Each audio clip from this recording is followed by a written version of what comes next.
Hebrew పత్రిక 6వ అధ్యాయం 1 నుండి 3 వచనములను మనం ధ్యానిస్తాం. వాస్తవంలో గతించిన వారమే ఈ వచనములను మనం ధ్యానించి ఉండాలి. 12వ వచనం నుండి 5వ అధ్యాయం 12వ వచనం నుండి 6వ అధ్యాయం 3వ వచనం వరకు మనం ధ్యానించి ఉండాలి. ఇక్కడ మనం చూస్తున్నాము, మనం పోయిన వారం చూసాము, మనమందరూ కూడా క్రైస్తవ జీవితంలో యేసయ్య శరీరంలో బళ్ళలో పాలు పొందుతున్న మనమందరూ కూడా ఎలా ఉండాలంటే మాంసమైన ఆహారం అనగా బలమైన ఆహారాన్ని తీసుకోవాల్సిన మనం ఇంకా పాలు తాగే పిల్లల్లాగే ఉంటున్నాము అని చెప్పి మనం ధ్యానించాం. ఈ 6వ అధ్యాయం 1 నుండి 3 వచనాలలో కూడా అదే మనం ధ్యానించబోతున్నాం. ఇక్కడ క్రైస్తవ జీవితంలో ఏదో ప్రార్థన చేసి వెళ్ళటం కాదు.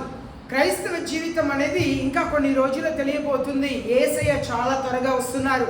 నమ్మినా నమ్మకపోయినా, సిద్ధపడినా సిద్ధపడపోయినా యేసయ్య చాలా చాలా త్వరగా రానే ఉన్నారు. కనుక మనం భయముతో భక్తితో మన జీవితంని కొనసాగించవలసిన అవసరంలో ఉన్నాం. కనుక మనం ఇంకా చిన్న పిల్లల్లాగే ఉండటానికి వీలు లేదు. మనం పెద్దవాళ్ళలా మారాలి.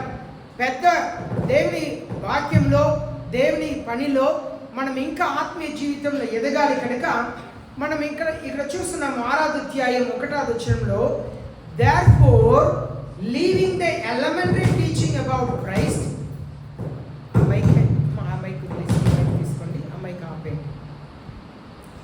therefore leaving the elementary teaching about the Christ, let us press on to maturity, not laying again the foundation of repentance from dead works and of faith toward God.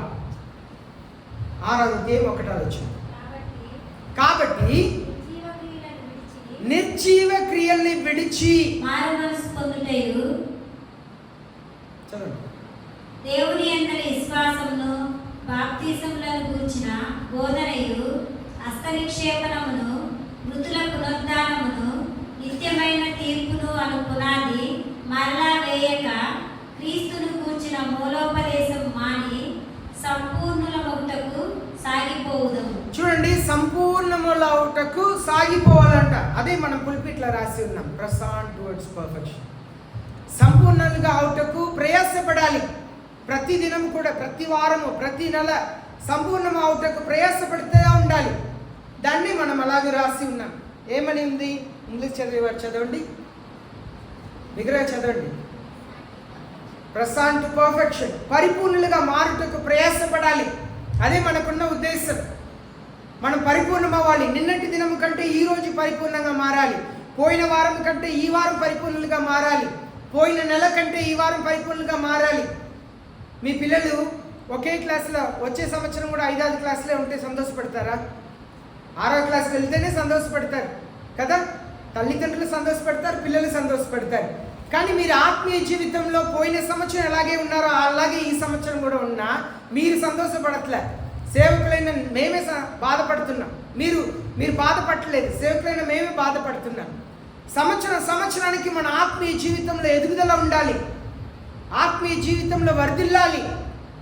మనం వర్ధిల్లటం అంటే పోయిన సంవత్సరం మాకు ఫ్రిడ్జ్ లేదు, ఈ సంవత్సరం ఫ్రిడ్జ్ కొన్నాం. పోయిన సంవత్సరంలో మంచి ఇల్లు లేదు, మంచి ఇల్లు కట్టాం. ఇది కాదు వర్ధిల్లటం. వర్ధిల్లటం అంటే పోయిన సంవత్సరం జయించలేని పాపంని ఈ సంవత్సరం జయిస్తున్నాను. పోయిన నెల చేసిన పాపంని ఈ నెల చేయలేదు. పోయిన వారం బ్రతికిన ఈ వారం బ్రతకలేదు. నిన్నటి దినం చేసిన పాపంని ఈ రోజు నేను చేయట్లేదు. అదే పరిపూర్ణతకి ప్రయాసపడతానే ఉండటం. మనం దానికే యేసయ్య పిలిచారు. ఇలాగనే మనం ఉంటుంటే చూడండి, ఆదాము అవ్వని ఏదెన్ తోట నుండి దేవుడు పంపించేసేసాడు. ఎన్ని పాపంలకు పంపించారు? 2 పాపంలో 3, 4, 5. ఒక్క పాపం, అవిధేయత. తినవద్దును చెప్పిన ఫలంనే తిన్నారు, అంతే. తినవచ్చును చెప్పిన ఫలంనే తినకుండా తినకూడదని చెప్పిన ఫలంనే తిన్నారు. కనుక ఏదెన్ తోట నుండి బయట పంపించారు. ఒక క్రైస్తవుడు యేసయ్య రాకడలో విడవబడుటకు 5 పాపాలు అవసరం లేదు, 3 పాపాల అవసరం లేదు. ఒక్క పాపం ఉంటే చాలు. నీ జీవితంలో నువ్వు విడిచిపెట్టని ఒక్క పాపం ఉంటే చాలు. యేసయ్య రాకడలో నువ్వు విడవబడుటకు కారణం చాలు. ఒక్క పాపం జీవితంలో నువ్వు అంగీకరించకుండా, యేసయ్య దగ్గర క్షమాపణ అడగకుండా, ఆ పాపముని విడిచిపెట్టాలని మనసు లేకుండా ఉన్నట్లయితే ఆ ఒక్క పాపం చాలు, నువ్వు యేసే రాకడలో విడవబడి ఉండటానికి చాలు. కనుకనే మనం ప్రతి పాపమును యేసే సన్నిధిలో ఒప్పుకోవాలి, పాపాలను యేసే సన్నిధిలో అంగీకరించాలి, యేసే సన్నిధిలో అంగీకరించాలి. యేసయ్య రాబోతున్నారు. యేసయ్య వచ్చి నన్ను తీర్పులో నువ్వు ఎందుకు 100 ఆత్మల్ని రక్షించలేకపోయావు, 1000 ఆత్మల్ని రక్షించలేకపోయావు, ఎందుకు నీ చర్చిని ఒక 300 మంది కూర్చోటట్లుగా నేను కట్టిస్తే ఎందుకు నువ్వు 300 మందిని కూడా తీసుకురాలేదని నన్ను అడగరు. నన్ను అడిగేదంతా కూడా నాకు శిష్యుల్ని నువ్వు చేసావా, వాళ్ళ శ్రమలో కష్టంలో నిలబెట్టే వారుగా చేశారా? చూడండి క్రైస్తవ జీవితం ఎలా ఉంటుందంటే, యేసయ్య శిష్యులు 3.5 సంవత్సరాలు యేసయ్యతో పాటు ఉన్నారు. చాలా చాలా అద్భుతములను కళ్ళారా చూశారు. ఎప్పుడు యేసయ్య ఇద్దరిద్దరుగా గ్రామాలకు పంపించారో వాళ్ళు కూడా చాలా అద్భుతాలు చేశారంట. స్వస్థతలు జరిగినాయి. అలాగే దెయ్యాలు పట్టిన వారిని దెయ్యాలు విడిచి వెళ్ళినాయి. యేసయ్య దగ్గర వెళ్ళి చెప్తున్నప్పుడు యేసయ్య చెప్తున్నారు, అవును సాతానుడు మెరుపులే లోకం మీద పడటం నేను చూశాను అంటున్నారు. కానీ యేసయ్య మరణించి పునరుద్ధానం పొందిన తర్వాత మాదైన మరియకు కనపరిచి పంపిస్తున్నారు, నువ్వు వెళ్ళి చెప్పు, నా శిష్యులకు చెప్పు, నేను మరణంని గెలిచి పునరుద్ధానం పొందాను, ఎమ్మావుకు వెళ్ళే దారిలో నేను కనిపిస్తానని చెప్పమన్నారు. చెప్పారు. ఆయనప్పుడు కూడా వాళ్ళు తలుపు వేసుకొని లోన కూర్చున్నారంట, భయముతో, యూదులకు భయపడి కూర్చున్నారంట. యేసయ్య లోన వచ్చేసారు, తలుపు మూసేసే ఉంది, లోపల వచ్చేసారు. దానికి పేరే మహిమ శరీరం.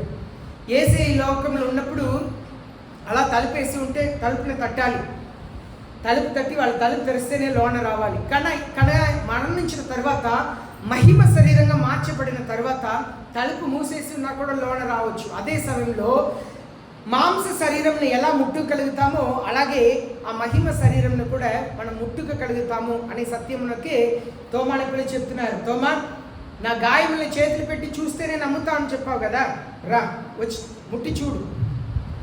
మహిమ శరీరమే, కానీ మనం ముట్టగలుగుతాం. ఇక్కడ మనం చూస్తున్నాము, తోమాని చూడటానికి 2వసారి వచ్చారు. యేసయ్య చెప్పారు, మీరు అందరూ కూడా వేచి ఉండని, పరిశుద్ధ ఆత్మ మీ మీదకు వచ్చే వరకు వేచి ఉండమన్నారు. కానీ పేతురు ఒకరోజు చెప్తున్నారు, నేను చేపలు పట్టడానికి వెళ్తున్నా అన్న వెంటనే శిష్యులందరూ ఏం చెప్పారు, మేము కూడా వస్తాం అని చెప్పి వెళ్ళిపోయారు. ఇప్పుడు 3.5 సంవత్సరాలు యేసయ్య చేసిన అద్భుతములను చూశారు, వీళ్ళు కూడా అద్భుతాలు చేశారు. అయినప్పుడు కూడా ఈ లోకంకు భయపడ్డారు, లోకం వెంట వెళ్ళాలని ఆశపడ్డారు. మనం కూడా ఎన్నో సంవత్సరాలు వాక్యం వింటున్నాం, కానీ మనం కూడా ఇలాగే జీవిస్తున్నాం. మనకు కావలసింది పరిశుద్ధ ఆత్మ అభిషేకం కావాలి. మీకు నాకు పరిశుద్ధ ఆత్మ అభిషేకం లేకపోతే స్థిరమైన క్రైస్తవ జీవితం జీవించలేము. భయపడి దాగి ఉన్న పేతురు, యేసయ్య శిష్యులు, పరిశుద్ధ ఆత్మ దేవుడు వాళ్ళ మీదకి వచ్చిన తర్వాత బయటకు ధైర్యముగా వచ్చి మీరు సిలువ వేసిన యేసు వలన ఇది జరిగిందని మాట్లాడగలిగారు, ధైర్యంనే కలిగారు. ఒకసారి శిష్యులందరినీ కూడా తీసుకెళ్ళి వాళ్ళని కొట్టి మరలా ఈ మాటను, యేసు అనే మాటని ప్రసంగించకూడదని పంపిస్తే వాళ్ళు చెప్తున్నారు, మేము దేవునికి భయపడాలా నీకు భయపడాలా, మేము దేవుని మాటకు లోబడాలా నీకు లోబడాలా అని ధైర్యంగా వాళ్ళు కొట్టిన దాన్ని ధన్యముగా ఎంచుకున్నారంట శిష్యులు. అది క్రైస్తవ జీవిత ఎదుగుదల. ఆ శిష్యులు క్రమంగా ఆత్మీయ జీవితంలో ఎదగటం మనం చూస్తాం. మన ఆత్మీయ జీవితంలో చాలాసారి క్రిందకు వెళుతున్నారు చాలామంది. ఎన్నో వాక్యములు విన్నా కూడా మనం పైకి ఎదగకుండా కిందకు జారిపోతున్నాం. యేసయ్య త్వరగా రాబోతున్నారు. ఇంకా కొందరు చెప్తారు, బాప్తిసం పొందకుండానే ఆ సిలువలో ఉన్న దొంగ పరలోకం వెళ్ళాడు కదా, యేసయ్యతో పాటు వెళ్ళాడు కదా, బాప్తిసం ఎందుకు తీసుకోవాలి అన్నట్లుగా మాట్లాడతారు. ఆయన సిలువలో ఉన్న దొంగ, ఆయన మరణించే దొంగ, మనం బ్రతికున్న దొంగ. ఆయన దొంగ, మనం దొంగ. కానీ ఆయన చివరి నిమిషం ఆయనకి యేసు ప్రభుని గురించి ఏమీ తెలియదు. కానీ సిలువ వేసినప్పటి నుండి వాళ్ళ సిలువను యెరూషలేము వీధులంతా కూడా మోసుకొని వస్తున్నారు. అందరూ ఉమ్ము వేస్తున్నారు, రాళ్ళు వేస్తున్నారు, తీసుకొచ్చి మేకులేసి తల మీద ముళ్ళు కిరీటం పెట్టి అంత బాధ పెట్టి ఆయన సిలువ వేసేస్తే సిలువ మీద నుండి ఆయన చెప్తున్నారు, తండ్రి వీళ్ళు ఏం చేస్తున్నారో తెలియక చేస్తున్నారు, వీళ్ళని క్షమించండి అంటున్నారు. ఈ దొంగ అంతసేపు మరొక దొంగలాగే ఆయన కూడా చెడ్డ మాటలు పలికి ఉండవచ్చు, బూతులు పలికి ఉండవచ్చు. స్త్రీలు నేను ఇలా విన్నాను, ప్రసవంలోకి వెళ్ళినప్పుడు ఆ ప్రసవించే సమయంలో కొన్నిసారి పక్కన డాక్టరు చేతుల్ని కూడా వాళ్ళు గోళ్ళతో అలా ఇచ్చేస్తారంట. అంత నొప్పి అంత భయంకరంగా ఉంటుందంట. స్త్రీలు మీకే తెలియాలి. అలా నేను విన్నాను. పక్కన ఎవరైనా ఉంటే వాళ్ళు చేతులు పట్టుకుని వారు గోళ్ళతో అంత భయంకరమైన నొప్పి ఉంటుందంట. ఆయన కూడా ఈ వేదనలో అలా చూస్తున్నారు, అలా ఏం జరగదా, మీరు ఎలా చూస్తే పాస్టర్ గారు ఏం తెలియదు కాబట్టి చెప్తున్నారు, స్త్రీలు మాకు తెలియదు అన్నట్లు ఉంది. పిల్లల్ని కన్నప్పుడు అంత భయంకరమైన, ఎందుకంటే యేసయ్య కూడా మత్తయి 25వ అధ్యాయంలో అంత్యక్రీస్తు పరిపాలన సమయంలో 7 సంవత్సరం నొప్పి ఎలా ఉంటుందంటే, స్త్రీలు ప్రసవిస్తున్నప్పుడు ఒక బిడ్డని కంటున్నప్పుడు ఎంత నొప్పి ఉంటుందో అలాంటి నొప్పి ఉంటుందంట. యేసయ్య స్వయంగా తన నోటితో చెప్పిన మాట అది. బర్త్ పెయిన్లా ఉంటుందంట, అంత భయంకరంగా ఉంటుందంట శ్రమ. అంత్యక్రీస్తు సమయంలో, అంత్యక్రీస్తు పరిపాలన సమయంలో ఒక బిడ్డని ప్రసవిస్తున్నప్పుడు ఎంత నొప్పి కలిగిద్దో అంత నొప్పి ఉంటుందంట, అంత బాధ కలిగిద్దంట అంత్యక్రీస్తు పరిపాలనలో. అయితే ఈ దొంగ అన్నింటినీ చూస్తున్నాడు. చూస్తున్న దొంగకి ఆశ్చర్యంగా ఉంది. మేము బూతులు మాట్లాడుతున్నా, మమ్మల్ని కొట్టిన వాళ్ళని బూతులు మాట్లాడుతున్నాం, ఇంత చేస్తుంటే ఈయనేమి క్షమించే ఒక్క సిలువ ఆయన కొట్టి, ఎందుకంటే యెషయా 43వ అధ్యాయం చూస్తున్నాము, దున్నపడిన పొలం వల్లే ఆయన శరీరం ఉందంట, అంతగా కొట్టేశారు. దొంగల్ని అలా కొట్టలే, ఆయన యేసయ్యని అంత భయంకరంగా కొట్టి సిలువ వేసినప్పుడు సిలువ మీద నుండి ఆయన ఆ దొంగ చూస్తూ ఉన్నాడు. యేసు ప్రభు దారిలో ఎవరిని ఏమి చెప్పలేదు. బుద్ధి ఉందరా నా మీద ఉమ్మేస్తున్నారు, అరే మొన్ననే కదా నువ్వు స్వస్థత పొందావు, నీ అమ్మాయినే కదా బాగు చేస్తావు, నా మీద రాళ్ళు వేస్తున్నారు, ఎవరిని ఏం చెప్పట్లా. రాళ్ళు వేస్తున్నారు, ఉమ్ము వేస్తున్నారు, ఇదంతా దొంగ చూస్తానే ఉన్నాడు. శిలువ మీద ఎక్కిన తర్వాత కూడా ఎవరిని కూడా చెడ్డ మాట పలకట్ల. అలా పలకకుండా వాళ్ళని శిలువ మీద ఉండి క్షమిస్తున్నప్పుడు ఆ దొంగకి అర్థమైంది, ఈయన సామాన్యమైన వ్యక్తి కాదు, ఈయన సామాన్యమైన వ్యక్తి కాదు. అంత ఉమ్ము వేసి, అంత రాలేసి, అంత నీచంగా ప్రవర్తిస్తే, అంతగా బాధ పెట్టినా కూడా ఈయన మాట నుండి చెడు మాట ఒక్కటి కూడా రాలేదు. మరలా క్షమించమని ప్రార్థన చేస్తున్నారు. ఇదంతా చూసిన దొంగకి అర్థమైపోయింది. దానికే తను తాను తగ్గించుకొని క్షమాపణ అడుగుతున్నారు. ఆయన చెప్పిందంతా యేసయ్య నన్ను క్షమించండి, నేను కూడా అడగలే, మీ రాజ్యంలో నన్ను జ్ఞాపకం ఉంచుకోండి అని చెప్పాడు. కానీ తన హృదయంలో యేసయ్య చూస్తున్నారు. కానీ మనం బ్రతికి ఉన్నాం బాప్తిసం తీసుకోకపోతే, బాప్తిసం ఇప్పుడు కొందరు ఉంటారు, అమ్మాయికి బాప్తిసం ఇస్తే భర్త ఏమంటారు, అత్తగారు ఏమంటారు, లేదు వాళ్ళు వీళ్ళు ఏమంటారు, బంధువులు ఏమంటారు, లేదు పెళ్లి చూపుకి దేవుని ఎరగని వారిని చూస్తుంటే అయ్యో బాప్తిసం తీసుకొని నేను వేరే వాళ్ళని చేసుకోకూడదు కదా, చీకటికి వెలుగుకి తేడా ఏంటి అని చెప్పి బైబిల్ చెప్తుంది కదా అని భయపడి ఉండవచ్చు. పెద్దవాళ్ళు మీరెందుకండి బాప్తిసం తీసుకోవట్లే, పెళ్లి చేసుకోవాలన్నా, లేదా బంధువులు తిడతారనా, లేదా ఇంకా ఒకరు ఏదో చెప్తారన్నా. అదే ఇక్కడ మొదటి వచనంలో మనం చదవండి మళ్ళా. కాబట్టి నిర్జీవ క్రియల్ని విడిచి మారు మనసు పొందుటయు దేవుని అందరి విశ్వాసమును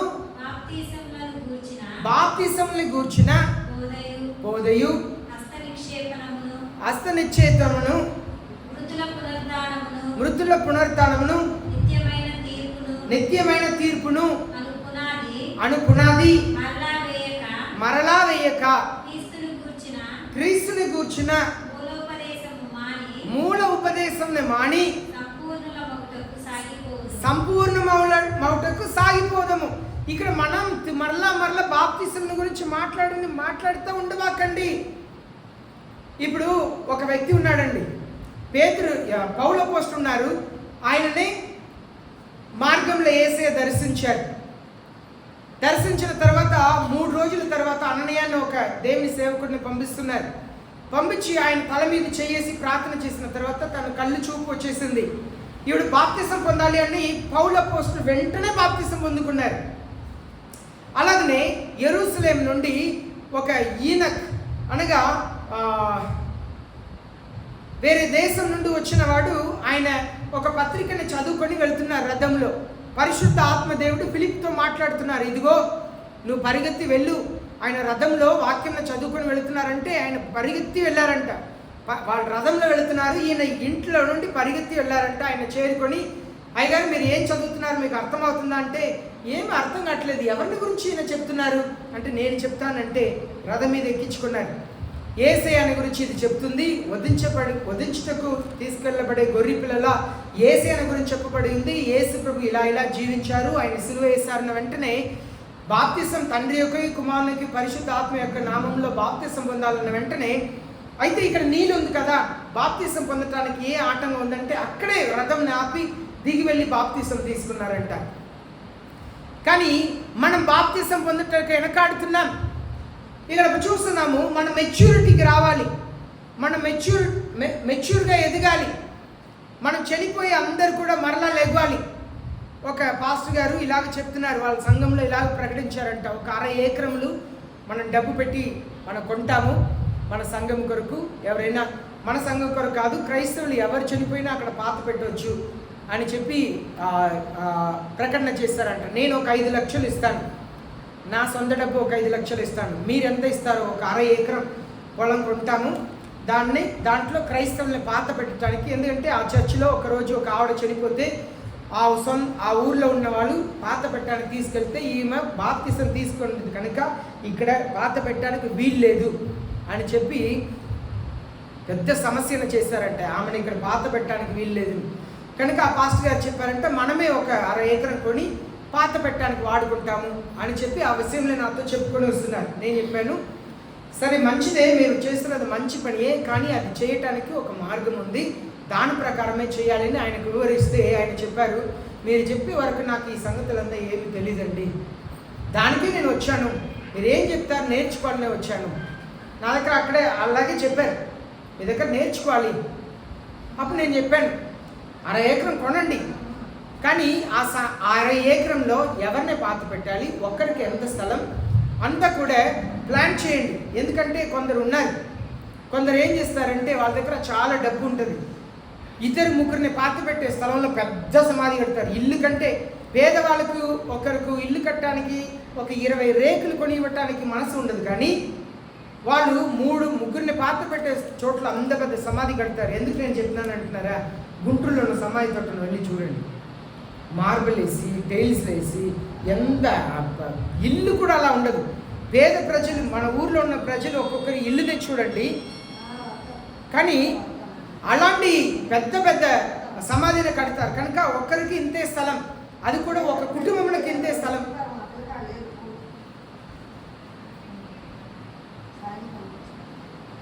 చెప్పండి అమ్మా.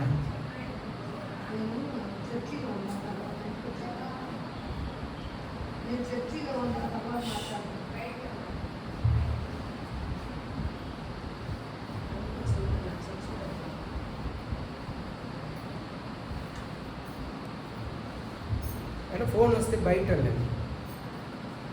చూడండి. అప్పుడు నేను చెప్పాను, ఒక్కరికి ఇంత స్థలం నియమించండి, ఒక కుటుంబంలోకి ఇంతే నియమించండి. కనుక మనం ఇంకను పునరుత్థానం గురించి మనం మారాలి, ఇంకా ఎదగాలి, ఆత్మీయ జీవితంలో ఇంకా ఇంకా ఎదగాలి. మనం యేసయ్యలా మారుటకు ప్రయాసపడాలి.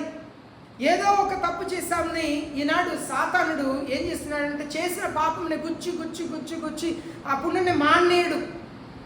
ఒక పుండు వచ్చింది, దాన్ని ముట్టకుండా ఉంటేనే బాగుంటుంది, అది ఆరిపోయే సమయంలో మరలా గోకుతారు. గోకితే ఏమైంది, మరలా అది పచ్చి పుండుగా అయింది, ఓపెన్ సోర్ అంటారు. అది ఆరనీయకుండా సాతానుడు చేస్తూ ఉంటాడు. ఆ పుండుని ఆరనీయకూడదు, వారం, నెల, 2 నెలలు, 3 నెలలు, 4 నెలలు ఆరనీయకుండా చేస్తూ ఉంటాడు. ఎవరి చేతనా గోకిస్తాడు, ఏదైనా చేసి మరలా మరలా గాయమును రేపుతూనే ఉంటాడు. ఇది సాతానుడు స్వభావం. ఇక్కడ మనం చూస్తున్నాము, చిన్న చిన్న ఆత్మీయ సత్యముల్ని మీరు నేర్చుకున్నది వదిలేయండి, మరలా దాంట్లోనే ఉండవాకండి, ఎదగండి, ఆత్మీయ జీవితంలో ఎదగండి అంటున్నారు. ఆత్మీయ జీవితంలో మనం ఎదగాలంట. ఎంతగా ఆత్మీయ జీవితంలో మనం ఎదగాలంటే యేసయ్యలా మారాలి. యేసయ్య రాబోతున్నారు. యేసయ్య వచ్చినప్పుడు ఎత్తబడాలంటే ఆత్మీయ జీవితంలో, క్రైస్తవ జీవితంలో ఉన్నతమైన స్థానమునకు మనం రావాలి. యేసయ్య ఏ పాపం చేయలేదు. ఎందుకు బాప్తిసం తీసుకున్నారు? అది అలాగూ నియమం తండ్రి దేవుడు ఏర్పాటు చేసి ఉన్నారు కనుక, పరలోకపు తండ్రి చెప్తేనే యేసయ్య ఏదైనా చేస్తారు కనుక పరలోకపు తండ్రి ఆజ్ఞ ఏంటి? నువ్వు అందరితో పాటు నిలబడి బాప్తిసం తీసుకో కనుక నిలబడ్డారు. కనుక ఏ పాపము చెయ్యని యేసయ్యనే బాప్తిసం తీసుకోవటాన్ని నిలబెడితే మనం తీసుకోవటం ఎంత ప్రాముఖ్యం. ఆయన సిలువలో ఉన్నాడు దొంగ, ఆయనకు అవకాశం లేదు కనుక ఈరోజు పరదేశంలో ఉంటామని చెప్పారు. కానీ మీకు నాకు అలా కాదు కదా.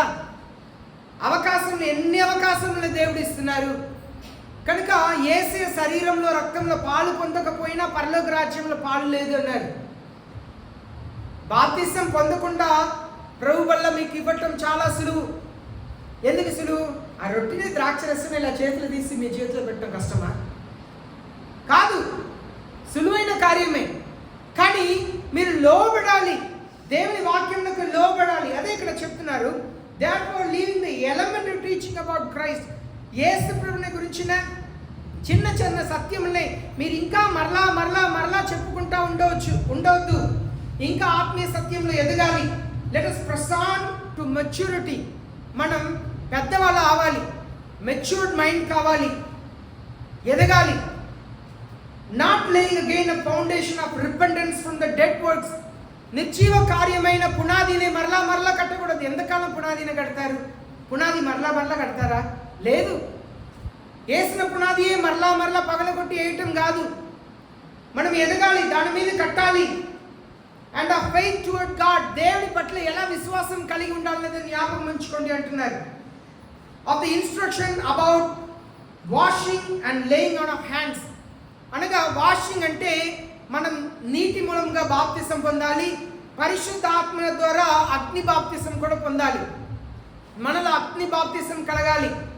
నీటి మూలంగా బాప్తిసం పొందాము, కానీ అగ్ని బాప్తిసం అంటే మనలో ఉన్న పాపం కాల్చివేయబడాలి, మనలో ఉన్న లోక క్రియలు కాల్చివేయబడాలి, లోకంలో ఉన్న కార్యములు లయమైపోవాలి మన జీవితంలో. అదే ఇక్కడ చెప్తున్నారు. మన ఆత్మీయ జీవితంలో నేను ఎలా పాపముని జయించాలి, నా బూతుల్ని ఎలా జయించాలి, నేను మాట్లాడే అబద్ధంని ఎలా జయించాలి. నెక్స్ట్ 1 గంట సేపు నేను బూతులు మాట్లాడను, మధ్యాహ్నం వరకు నేను బూతులు మాట్లాడను, నేను మధ్యాహ్నం వరకు అబద్ధం చెప్పను, మరలా నేను సాయంత్రం వరకు బూతులు మాట్లాడను. అలా కొంచెం కొంచెంగా మనం ప్రయాసపడాలి. అప్పుడు దేవుడు ఒకరోజు మీరు సాయంత్రం వరకు మీరు మంచిగా ఉండగలుగుతారు, మరలా మీరు రాత్రి వరకు మంచిగా ఉండగలుగుతారు, నెక్స్ట్ డే మరొక రోజు మంచిగా ఉండగలుగుతారు. ఇలాగ ఒక్కొక్క రోజుగా అలాగ ఉంటప్పుడు మనం చిన్నగా పాపంని జయించగలుగుతాం. లోకముని ప్రేమించటం అది నరకంలోనికి మమ్మల్ని నడిపిస్తుందని దేవుని వాక్యం సెలవిస్తుంది. And the resurrection of the dead, మరణించిన వాళ్ళు పునరుత్థానం పొందేది. ఇంకా చాలామంది ఏమంటారంటే పునరుత్థానం సమాధి నుండే పొందుతారు అన్నట్లుగా, సమాధి నుండే పునరుత్థానం పొందుతారని ఆ సమాధి పండగను ఒకటి చేస్తారు. ఆ సమాధికి వెళ్ళి శుభ్రం చేయటం మంచిదే, దాన్ని పెద్ద పండగగా చేయకుండా సంవత్సరానికి ఒకసారి పెట్టుకొని ఆ సమాధిని శుభ్రం చేసి దానికి పెయింట్ వేసి చేయటం మంచిదే, అదే తప్పు పని ఏం కాదు. కొందరు పాత పెడితే సమాధి కూడా కట్టరు, మరలా యేసయ్య వస్తున్నారు కదా, సమాధితో నిమిత్తం లేదు కదా అని చెప్పి కట్టరు. కానీ కట్టడంలో ఏం తప్పు లేదు, కట్టకపోవటంలో ఏం తప్పు లేదు. ఎక్కువ ప్రేమించేవారు ఇక్కడే కదా నా భర్తని, నా అమ్మ నాన్నని పాత పెట్టాను అనేవారు అక్కడ కట్టుకోవటంలో ఏం తప్పు లేదు. నువ్వు సమాధి కట్టినావు కనుక నిన్ను నరకం లేస్తారని ఎవరిని వేయరు కనుక ఇదంతా తప్పు లేదు. కానీ మనం ఇంకా ఆ పునాది మీదే ఉండటానికి వీల్లేదు. అండ్ ఇటర్నల్ జడ్జ్మెంట్, ఇంకా తీర్పుని గురించి ఎంతకాలం మీకు చెప్పాలి. అక్కడ పళ్ళు కొరుకుటయు, చీకటి ఉంటుంది, అక్కడ పురుగు చావదు, అగ్ని ఆరదు అని చెప్పి దేవుడు చెప్పారు, యేసయ్య చెప్పారు. ఎంతకాలం మరలా ఇదే సత్యంని ప్రకటించాలి? ఎందుకు ఇదే జీవితం జీవించాలి? ఇంకా మీరు ఆత్మీయ జీవితంలో ఎదగాలి. ఎలాంటి ఆత్మీయ జీవితం? పరిశుద్ధ ఆత్మ దేవుని చేత మీరు నింపబడాలి. పరిశుద్ధ ఆత్మ అభిషేకం మీ మీద రావాలి. శోధనల్ని, సమస్యల్ని జయించాలి. దేవుని కృపను అడగాలి. అయ్యా ఈ పాపం నుండి నేను విడుదల పొందలేకపోతున్నాను, నాకు ఈ పాపం నుండి విడుదలను ఇస్తారా? దేవుని అడగాలి. ఈ పాప జీవితం నుండి నాకు విడుదలను ఇస్తారా ప్రభువా? నాకు సహాయం చేస్తారా? నాకు మీ కృప కావాలి, నాకు మీ దయ కావాలి. దేవుని అడగాలి. అలాగే ప్రతిదిన వాక్యంని ధ్యానించాలి. బైబిల్ వచ్చి ఒక 100 సంవత్సరం అనుకోండి, 150 సంవత్సరం, దానికి ముందు బైబిల్ లేదు. కానీ క్రైస్తవులు లేరా? ఉన్నారు. క్రైస్తవుల్ని భయంకరంగా హింసిస్తారు, సింహాలకి మాంసముగా పెట్టేస్తారు, ఒక స్తంభానికి కట్టేసి వాళ్ళని కాలుస్తారు. ఇలా చాలా చేశారు. కనుక ఈనాడు మనం అనుకుంటున్నాము, ఆనాడు దేవుని కొరకు గొప్ప త్యాగం చేశారు. కానీ ఈనాడు చిన్న చిన్న త్యాగం చేయడానికి కూడా మన మనసు లేని క్రైస్తవులుగా ఉంటున్నాం.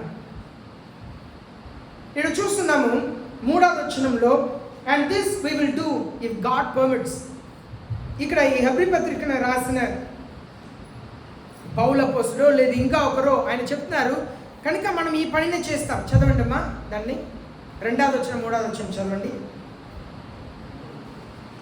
బాప్తిసములను గూర్చిన బోధయు, హస్త నిక్షేపణమును, మృతుల పునరుద్ధానమును, నిత్యమైన తీర్పును అను పునాది మరలా వేయక, క్రీస్తును గూర్చిన మూలోపదేశం మాని సంపూర్ణల ఒకటుకు సాగిపోదుము. దేవుడు సెలవిచ్చిన ఎడల మనం అలాగు చేయుదుము. ఇప్పుడు దీన్ని రాసిన శిష్యుడు చెప్తున్నారు, దేవునికి చిత్తమైతే మనం అలాంటి కార్యములను చేస్తాం. వాక్యంని బాగా నేర్చుకుంటాం, వాక్యంని వింటాం. వినుట వలన విశ్వాసం కలుగుతుందంట. వినుట వలన విశ్వాసం కలుగుతుంది. మనం ఎంత వింటామో అంత విశ్వాసం కలుగుతుంది. లేయింగ్ ఆన్ ఆఫ్ హ్యాండ్స్ అంటే పరిశుద్ధ ఆత్మ అభిషేకం కలిగి ఉన్నవారు మాత్రమే ఇతరుల మీద చేయేసి ప్రార్థన చేయాలి. పరిశుద్ధ ఆత్మ అభిషేకం కలిగిన వారు మాత్రమే ఇద్దరి మీద చేయేసి ప్రార్థన చేయాలి. లేకపోతే ఒకళ్ళలో ఉన్న దురాత్మ ఆ వ్యక్తి మీద కూడా వస్తుంది. దానికే పౌలు అపోస్తలుడు తీమోతికి చెప్తున్నప్పుడు ఎవరి మీద తొందరపడి చెయ్యేసి ప్రార్థన చెయ్యవద్దు అంటున్నారు. ఎందుకంటే ఆ వారిలో ఉన్న దురాత్మ నిన్ను పట్టుకుంటుంది. ఇప్పుడు ఒక వ్యక్తిని యేసయ్య వచ్చి స్వస్థపరిచారు. ఆయనలో ఉన్న దెయ్యాలను వెళ్ళగొడితే ఆ దెయ్యాలంతా కూడా బ్రతిమలాడింది. ఏమని బ్రతిమలాడింది? మమ్మల్ని పాతాళంలోనికి పంపించవద్దు, ఈ పందుల గుంపులో పంపించండి. అవి అంతా కూడా వెళ్ళి నీటిలో మునిగి చనిపోయిందంట. ఇప్పుడు ఆ పందులు చనిపోయాయి, దురాత్మలు కూడా చనిపోయి ఉంటుందా? పందులు చనిపోయాయి, దురాత్మలు చనిపోయి ఉంటుందా? లేదు. ఆ దురాత్మలు మరలా ఎక్కడ వెళ్ళి ఉంటుంది? ఆ ఊరు ప్రజల్ని పట్టుకొని ఉంటుంది. దానికి ఆ ప్రజలు వచ్చి చెప్తున్నారు, ఓ మాంత్రి కూడా మా ఊరికి రావద్దు, వెళ్ళిపో అని చెప్పి కేకలు వేస్తున్నారు. దురాత్మలు పంది గుంపులో దూరింది, ఆ పందులంతా కూడా నీళ్ళ మునిగి చనిపోయింది. ఇప్పుడు చనిపోయిన తర్వాత దాంట్లోనే ఉండలేదు. ఆ దురాత్మలంతా కూడా ఊరు వాళ్ళని పట్టుకొని ఉంటుంది. ఆ ఊరిలో ఉన్న వాళ్ళందరూ వచ్చి వెళ్ళిపో, ఈ ఊరు నుండి వెళ్ళిపో, నువ్వు వద్దు, నువ్వు రావద్దు అని చెప్తే ఆ దెయ్యం పట్టిన వాడు బాగుపడిన తర్వాత ఆయన చెప్తున్నారు యేసయ్య దగ్గర, నేను కూడా మీతోనే వచ్చేస్తాను, మీతోనే ఉంటాను అంటే యేసయ్య చెప్తున్నారు, కాదు, నువ్వు వెళ్ళి తెక్కపొడి ప్రాంతం అంతా కూడా యేసయ్య నేను మీకు ఏం చెప్పాను, దేవుడు నీకు ఏం చేశానని చెప్పి నువ్వు వెళ్ళి ప్రకటించి ఉన్నారు. ఆయన వెళ్ళి అందరికి ప్రకటించారంట. కనుక మనం తెలుసుకోవాల్సిన ఆత్మీయ సత్యం ఏంటంటే, మీరు పరిశుద్ధంగా జీవిస్తే యేసయ్య పునరుత్థానం మందు నీతిమంతులు పునరుత్థానం మందు లేస్తారు. అనీతిమంతులుగా మరణిస్తే అనీతిమంతులు పునరుత్థానం లేస్తారు. ఒక అన్న తమ్ముడు చాలా చెడ్డవారంట. అమ్మ నాన్న చనిపోయారు, తిరగటం, త్రాగటం, చెడ్డ పనులు చేయటం, ఎన్నెన్నో కార్యములు చేసుకొని తిరుగుతున్నారంట. అలా తిరుగుతున్నప్పుడు తమ్ముడు చనిపోయాడంట. అన్నయ్య వచ్చి చెప్పాడంట, ఊళ్ళో అందరికీ తెలుసంట ఈయన వీళ్ళిద్దరు చెడ్డవాళ్ళని. పాస్టర్ గారి దగ్గర చెప్పారంట, సమాధి చేసేటప్పుడు తను మంచోడుని మీరు చెప్పాలి, అందరూ ఎదుట పరిశుద్ధుడిని చెప్పాలి అని చెప్పి, లేకపోతే నేను చంపేస్తాను అని బెదిరించారంట. అయితే పాస్టర్ గారు భూస్థాపన కార్యక్రమం నిలబడి ఆ చనిపోయిన వ్యక్తిని గురించి చెప్తున్నారంటే, ఆయన ఒక త్రాగుబోతుడు, ఆయన తిరిగిపోతుడు, మోసం చేసేవాడు, మనుషుల్ని కొట్టేవాడు, బెదిరించేవాడు, అన్ని చెడ్డ విషయంలంతా చేస్తుంటే అక్కడ వాళ్ళ అన్నయ్య నిలబడి కళ్ళు కొరుకుతావు, నేను ఏం మాట్లాడమన్నా నువ్వు ఏం మాట్లాడుతున్నావు అని చెప్పి పాస్టర్ మీద కోపంగా చూస్తున్నారంట. అన్ని చెప్పేసి ఆ పాస్టర్ గారు చెప్పారంట, ఈయన వాళ్ళ అన్నయ్య కంటే ఉత్తముడు అన్నారంట. ఈయన వాళ్ళ అన్నయ్య కంటే ఉత్తముడు ఈయన చెడ్డ పని చేసి చనిపోయాడు. వాళ్ళ అన్నయ్య ఏం చెప్తున్నాడు, మంచిది చెప్పకపోతే చంపేస్తాను బెదిరిస్తున్నాడు. నిజమే కదా? నిజమే కదా? వాళ్ళ అన్నయ్య కదా ఇప్పుడు చెడ్డవాడు. వీళ్ళ అన్నయ్య కంటే అన్నీ చెప్పేసి దొంగ, దుర్మార్గుడు, దుష్టుడు అంతా చెప్పి వాళ్ళ అన్నయ్య కంటే ఈయన ఉత్తముడు అని చెప్పి సమాధి కార్యక్రమం చేశారంట. మనల్ని ఎవరు పొగడుతారు, ఎవరు పొగడట్లేదు, ఎవరు తోడున్నారు, ఎవరు దూరంగా ఉన్నారు కాదు. మనం మన యేసే దృష్టిలో మంచి వాళ్ళుగా ఉండాలి, దేవుని దృష్టిలో మంచి వాళ్ళుగా ఉండాలి. ఎందుకంటే మనుషులు ఎవ్వరు కూడా తోడు రారండి. మనతో ఎవ్వరు మనుషులు రారు. కులం కులం కులం అంటారు. నా కులం నా కులం నా కులం అంటారు. చనిపోయిన తర్వాత మీ కులం మీతో పాటు వచ్చిద్దా? రాదు. ఎవరు రాదు. ఒకరు చెప్తున్నారు, క్రైస్తవ పెళ్ళిళ్ళ చూస్తే ఫారిన్ కంట్రీలో ఇక్కడ రంగురంగు కోటుతో పెళ్లి చేసుకున్నారు. ఆనాడు ఎవరైనా చనిపోతే తెల్ల చొక్కా వేసి నల్లగా కోటు వేసుకుంటారు. ఆ దినంలో అంటే ఆ దేశంలో సమాధికి అలాగే తెల్ల డ్రెస్ వేసి నల్ల కోట్ వేసుకొని వస్తారు. పెళ్ళికి కూడా తెల్ల షర్ట్ వేసి నల్లగా కోట్ వేసుకొని ఉంటారు. పెళ్ళికి ఎందుకు అలా ఉంటున్నారు, సమాధి కార్యక్రమంకు ఎందుకు అలా ఉంటున్నారంటే, ఎలాగూ మనం సమాధి తోటంలో మౌనంగా ఉంటామో అలాగే పెళ్ళిలో కూడా నేను అన్నిటినీ భరిస్తాను, సహిస్తానని మనం చెప్పటానికి అలాగ ఉంటున్నాము అని చెప్పి ఒక విషయం నేను చదివాను. కనుక మన జీవితంలో దేవుని ఎదుట నమ్మకంగా ఉండాలి. మంచి క్రైస్తవులుగా ఉండటకు మనం ప్రయాసపడాలి. పరిశుద్ధంగా ఉండటకు ప్రయాసపడాలి. ఒకరిని ఒకరు ప్రేమించుటకు ప్రయాసపడాలి. ఒకరిని ఒకరు క్షమించుటకు ప్రయాసపడాలి. యేసయ్య క్షమించలేని పాపం అనేది లేదు. మనం దేవుని పిల్లలే, కానీ చిన్న చిన్న విషయాలు కూడా క్షమించలేము. నన్ను ఎలా అనగలుగుతావు ఆ మాటని? నన్ను ఎలా నువ్వు ఆ మాటని అన్నావు? నేను ఒప్పుకోను, నేను ఇంకా ఈ చర్చికి రాను. ఒక సేవకుడు నిన్నటి దినం నా దగ్గర వస్తే ఆయనకు చెప్పాను, పాస్టర్స్కి ఆప్షన్స్ లేదు అనగా ఎందుకు కొట్టడానికి అవకాశం లేదు. విశ్వాసులకు ఉంది. విశ్వాసులకు ఎలా ఉంది? అవసరమైతే ఈ చర్చిలో ఉంటాయి, లేకపోతే ఇంకా ఒక చర్చిలో ఉంటాయి. అవసరమైతే ఈ సేవకుడిని పిలుస్తారు, లేకపోతే ఇంకా ఒక సేవకుడిని పిలుస్తారు కదా. అద్దెంట్లో ఉన్న వాళ్ళ ఒక వ్యక్తి ఇలా చెప్తున్నాడు, నేను అద్దెంట్లో ఉండటమే నాకు సంతోషంగా ఉంది. ఏంటంటే సొంత ఇల్లు అంటే ఒకే ఇంట్లో కూర్చోవాలి, ఒకే బంధువుల్ని ఒకే ఇరుగు పొరుగు వాళ్ళని చూసుకోవాలి, ఒకే వీధిలో తిరగాలి. అద్దె ఇల్లు అంటే ఈ ఇంట్లో ఉండి అద్దెకొండి బోర్ కొట్టేసిందంటే వేరే ఒక చోట్ల వేరే ఇల్లు తీసుకొని కొత్త ప్రజల మధ్యలో ఉండవచ్చు, కొత్త ఇంట్లో ఉండే అనుభవం ఉండవచ్చు. చాలా కాలం కిందే ఉన్నాము అనుకోండి, ఇప్పుడు అంతా పెద్ద అపార్ట్మెంట్, పైన అపార్ట్మెంట్లో ఒక 3 నెలలు ఉండి అన్నీ అనుభవించి సంతోషంగా. సొంత ఇంట్లో ఉన్నవారు అలా ఉండలేరు కదా. బయట ఎక్కడైనా ఉండాలంటే బంధువులైనా అలాంటి చోట్ల ఉండాలి, లేకపోతే అద్దె కట్టైనా ఉండాలి. కనుక అద్దె ఇల్లే బాగుంది అన్నారంట. ఈనాడు విశ్వాసులు చాలామంది ఎలా ఉంటారంటే మా ఆత్మీయ తల్లి ఆత్మీయ తండ్రి అంటారు. ఏదైనా ఒక చిన్న విషయంలో అలిగితే ఇంకా ఒక చర్చలో కూర్చొని వాళ్ళని ఆత్మీయ తండ్రి తల్లి అంటారు. మనం ఆత్మీయ జీవితంలో విశ్వాసులకు చాలా ఆప్షన్ ఉంది, సేవకులకు ఆప్షన్ లేదు. మీరందరూ వెళ్ళిపోయినా నేను ఇక్కడ ఉండి ప్రసంగిస్తూనే ఉండాలి, 2 ఉన్నా 3 ఉన్నా ప్రసంగిస్తూనే ఉండాలి. కానీ మీకు అలా కాదు. రేపు గుంటూరులో ఒక ఇల్లు తీసుకుంటారు, చాలా దూరంగా ఉందని అక్కడ చర్చిలో ఉంటారు. తర్వాత ఇంకా ఒక ఊరికి వెళ్తారు, దూరంగా అక్కడ ఒక చర్చిలో. కానీ సేవకుడు నేను చేయగలుగుతానా? ఈ వారం మీరందరూ కూడా సరిలేదు, ఈ వారం నేను వేరే చర్చికి వెళ్తానంటే కుదిరితా? మీరు వెళ్ళొచ్చు, కానీ సేవకులు మేము వెళ్ళలేము. కనుక ఆ సహోదరుడి దగ్గర చెప్పాను, నువ్వే అడ్జస్ట్ చేసుకోవాలి. లేదండి చాలా టైం అయిందండి, ఆమె పాట పాడుతుందండి అంటే, చాలా టైం అయింది ఆమె పాట పాడుతుందని నీ వాక్యాన్ని తగ్గించుకోన్నాను. 20 నిమిషాలు నువ్వు వాక్యం చెప్తావు, 10 నిమిషాలు నువ్వే మారాలి, నువ్వే తగ్గించుకోవాలి. లేకపోతే వెళ్ళిపోతారు. వెళ్ళిపోయారు, ఒంటరిగా వెళ్ళరు, తోడు 2-3 తీసుకొని వెళ్తారు. కనుక నేను ఆయనకి చెప్తున్నాను, చూడండి నీ దగ్గర అలిగి వెళ్ళిన ఆవిడ ఇంకా వేరే వాళ్ళు చెప్తారంటే, అవునండి చెప్పారండి అని చెప్పి పక్కన ఆయనతో వచ్చిన వ్యక్తి చెప్తాడు, నాకు కూడా చెప్పారండి, ఆ చర్చికి వెళితే నా చేనుల నుండి నడవద్దని చెప్పారండి. బెదిరిస్తారు. ఆ చర్చికి వెళితే నీకు నాకు కాయ అంటారు, దాన్ని ఏమంటారు, ఇలా పండు పచ్చి అంటారు. ఆ చర్చికి వెళ్తే మన మన స్నేహితం పచ్చి అంటారు, నీ ఇంటికి నేను రాను, నువ్వు నా ఇంటికి రాకూడదు. ఆ చర్చి మానుతావా లేదా? కనుక స్నేహితుని గొప్పగా చేసుకొని వాళ్ళు కూడా మానుకొని వెళ్తారు. అంటే మన సంఘంని చెప్పట్లేదు, మామూలుగా క్రైస్తవులు అన్ని చోట్ల జరిగేది. పోయిన వారం పాస్టర్స్ మీటింగ్లో నేను చెప్పాను, మీరు దేవుడు మీ ద్వారా రక్షించని ఆత్మల్ని మీరు వెళ్ళి దర్శిస్తుంటే, వేరే చర్చికి వెళుతున్న వారిని మీరు వెళ్ళి వాళ్ళ చర్చిలో వాళ్ళ ఇంట్లో ఆ సేవకునికి తెలియకుండా మీరు దర్శించి కాணிక తీసుకుంటే మీరు అక్రమం చేసేవారు దేవుని దృష్టిలో. కనుక మీరు పరలోకి వెళ్ళరు, మిమ్మల్ని పిలిచింది యేసయ్య కాదు అని చెప్పాను.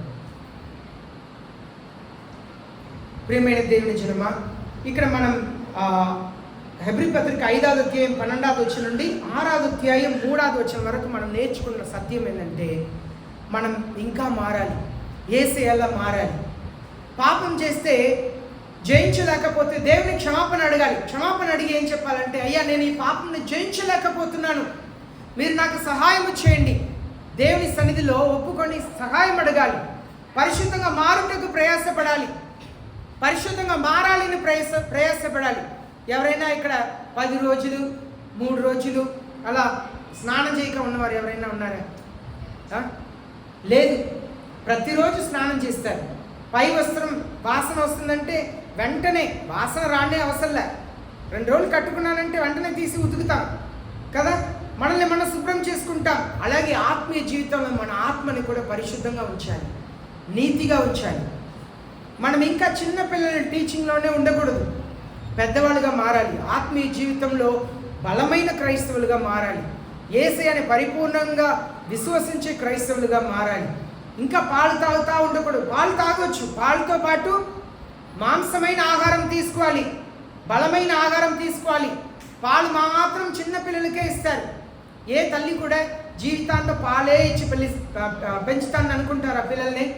కొంచెం వయసు వచ్చిన తర్వాత ఆరోగ్యమైన ఆహారం ఇస్తాం కదా. కనుక మనం కూడా అలాంటి క్రైస్తవ జీవితంలో ఎదగాలి, వాక్య సత్యంలో మనం ఎదగాలి. అప్పుడు యేసయ్య మనల్ని ఆశీర్వదిస్తాడు. మోకరిస్తాం, ప్రార్థన చేస్తాం. హెబ్రీ పత్రికని రాసిన